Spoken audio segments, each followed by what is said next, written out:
Di negara kita tercinta, jikalau ada seorang pria berumur 50 tahun, mengawini anak umur 6 tahun, ditangkap polisi nggak? Seandainya Nabi ada di Indonesia, kira-kira Nabi akan digelandang ke Mabes Polri nggak? Jadi Edward dengan Isabella punya anak namanya Johan. Johan ini usia 9 tahun, dinikahkan dengan anaknya Robert dari Skotlandia usia 4 tahun. Hah? Jadi kalau ibu mau ngukur kejadian di masa lalu, jangan diukur dengan kejadian kita sekarang. Karena kondisinya tidak sama. Keadaannya berbeda. Hukum masa lalu, tradisi masa lalu, bawa ke pengetahuan masa lalu. Lihat di sana, jangan dibawa ke hukum sekarang. Di negara kita tercinta, jikalau ada seorang pria berumur 50 tahun, mengawini anak umur 6 tahun, ditangkap polisi nggak? Kena hukum. Betul. Berarti kalau Nabi ada di Indonesia, dia ditangkap polisi nggak? Saat itu kan belum ada aturan, Edis. Nah, munyer. Saya ulang lagi. Seandainya Nabi ada di Indonesia, kira-kira Nabi akan digelandang ke Mabes Polri nggak? Apakah mengawini anak umur 6 tahun itu adalah sebuah tindak pidana di negara kita tercinta? Melanggar hukum. Apakah, gini loh, Gun Saleh, gini. Negara kita ini punya sistem hukum yang tidak berdasarkan agama. Hukum kita jelas teratur ya di dalam undang-undang. Barang siapa ya, kalau ada seseorang yang bersetubuh dengan seseorang anak di bawah umur 18 tahun, kita punya undang-undang perlindungan anak. Mau kita itu memaksa atau atas suka sama suka, kalau salah satunya berumur di bawah 18 tahun, kau kena 15 tahun penjara. Allah menurunkan wahyu untuk meminta Nabi menikahi Sayyidah Aisyah. Maka dinikahkanlah pada saat itu Nabi dengan Sayyidah Aisyah dengan dua proses. Proses pertama dipinggit dulu. Dipinggit tuh dinikahin dulu, tapi tidak dipergauli. Ya kan? Nanti setelah tumbuh dalam kondisi yang sesuai, baru kemudian disatukan dalam satu rumah yang sama. Karena ini pernikahan yang dibimbing oleh wahyu, bukan pernikahan biasa, maka cara pandang kita mesti kita alihkan kepada kebijakan Allah untuk mengetahui hikmah. Jelas? Ya, jadi jangan sampai Allah punya keinginan, kita punya keinginan Allah ditarik ke keinginan kita, tidak sama. Karena Allah punya hikmah yang luas dan tahu masa depan dibandingkan pengetahuan kita yang terbatas. Menurut penelitian yang paling presisinya tinggi, yang paling dekat ke kebenarannya, Nabi menikahi Sayyidah Aisyah dan meminggitnya sebelum digauli usia 6-7 tahun. Berdasar riwayat dari Al-Bukhari dan Muslim. Jadi riwayat yang pertama, yang paling kuat. Sebentar, jangan heboh dulu. Kira-kira, alhamdulillah, kalau usia 6-7 tahun yang dulu di masa Nabi dengan yang sekarang sama tidak kualitasnya? Dulu ada TikTok belum? Halo? Dulu anak-anaknya sudah main gadget belum? Kira-kira anak usia 6 tahun dulu dengan anak usia 6 tahun sekarang dewasa mana?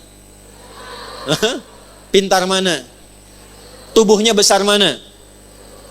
Sekarang dengan zaman Nabi sudah berlalu berapa abad? 15 abad ya? Kurang lebih 15 abad. Saya nggak akan tarik jauh ke 15 abad. Ibu kenal Kartini? Kenal di mana? Hah? Ayo yang bilang kenal.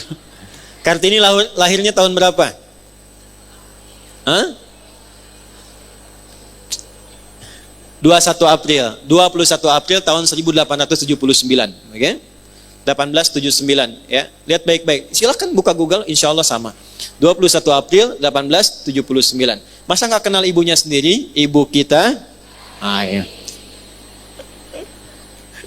Lihat sini. Saya tanya, Kartini dipinggit usia berapa? 14 tahun. Oke. Ini yang lebih dahsyat lagi, geser ke Perancis. Pernah dengar namanya Maria Antoniette? Siapa suaminya? Namanya Louis Auguste. Louis yang ke-16. Louisnya usia 15 tahun, Marianya usia 14 tahun. Ini yang lebih dahsyat lagi. ada seorang bernama Robert dari Skotlandia, Robert I. Punya anak. Ya. Awas nih, lihat ini yang paling dahsyat. Robert punya anak, Robert I, namanya David. Baik, usianya 4 tahun. Usia 4 tahun ini dinikahkan dengan Joan. Joan usia 9 tahun. Siapa Joan ini? Joan ini adalah anaknya Raja Edward yang kedua dari Inggris yang menikah dengan Isabella dari Spanyol. Jadi Edward dengan Isabella punya anak namanya Joan. Joan ini usia 9 tahun dinikahkan dengan anaknya Robert dari Skotlandia usia 4 tahun. Hah? Jadi kalau ibu mau ngukur kejadian di masa lalu, jangan diukur dengan kejadian kita sekarang. Karena kondisinya tidak sama. Keadaannya berbeda. Hukum masa lalu, tradisi masa lalu, bawa ke pengetahuan masa lalu. Lihat di sana, jangan dibawa ke hukum sekarang. Karena kondisi perempuan-perempuan, bahkan di era 100 tahun ke belakang saja, nggak sama dengan sekarang. Mereka 9 tahun itu sudah kuat. Sudah balik, sudah beraktivitas. Tidak sama dengan sekarang. Jadi kalau orang Eropa sekarang keluarkan, ini melanggar HAM, ini begitu, mereka lupa. Kalau di negara mereka sendiri, bahkan di bawah itu, 4 sama 9 tahun. Di Perancis, 14 tahun. Nah kenapa? Karena pada masa itu, kondisinya tidak sama dengan sekarang. Secara psikologi, secara antropologi, dan lain sebagainya. Jelas sampai sini? Satu, jadi saya jawab dari isu budaya dulu. Kalau nanti ibu ada yang tanya, di Islam tuh Nabi, maaf ya, saya tidak bisa mengungkap kata ini, karena terlalu kasar. Masa Nabinya senang dengan anak kecil? Anda bisa jawab, raja Anda aja nikah sama anak kecil. Ya Nabi saya sudah dewasa, raja Anda masih kecil 4 tahun sudah nikah. Gitu kan? Nah itu cara menjawabnya. Jelas? Jadi yang paling aneh sekarang, sejarah-sejarah di Eropa yang punya sejarah demikian, justru digunakan untuk menyerang Islam dengan kondisi tadi, padahal dalam budayanya pun mereka sudah berlakukan jauh sebelumnya. Jelas sampai sini? Oke, jadi itu dari kondisi usia. Sekarang apa hikmahnya?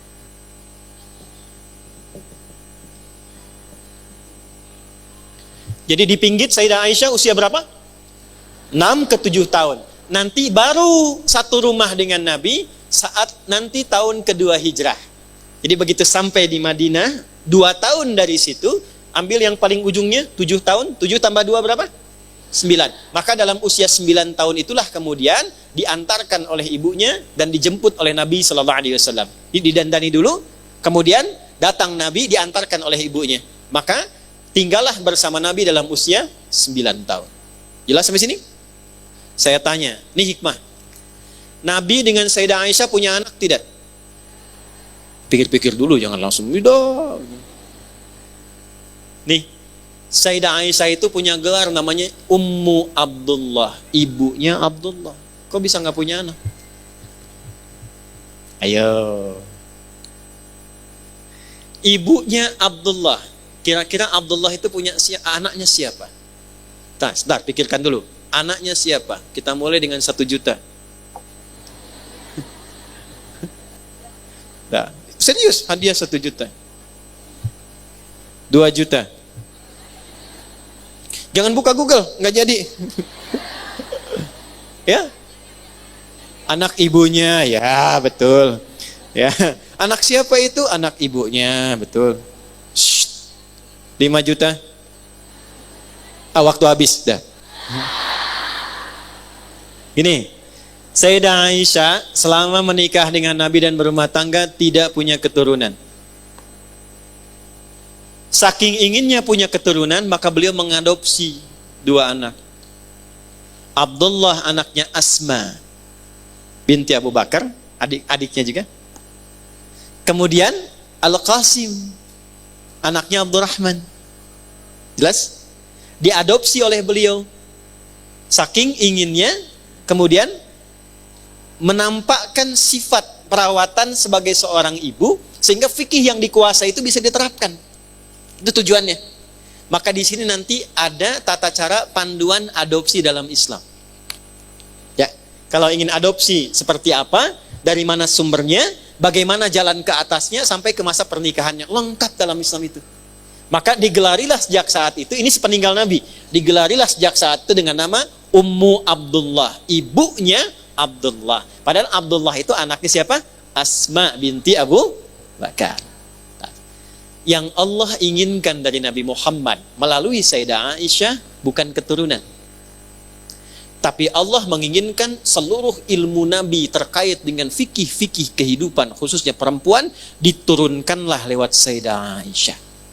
Kenapa dinikahkan oleh Allah melalui wahyu dengan Sayyidah Aisyah? Dan Sayyidah Aisyahnya satu-satunya perempuan ya yang dinikahi Nabi yang statusnya itu single.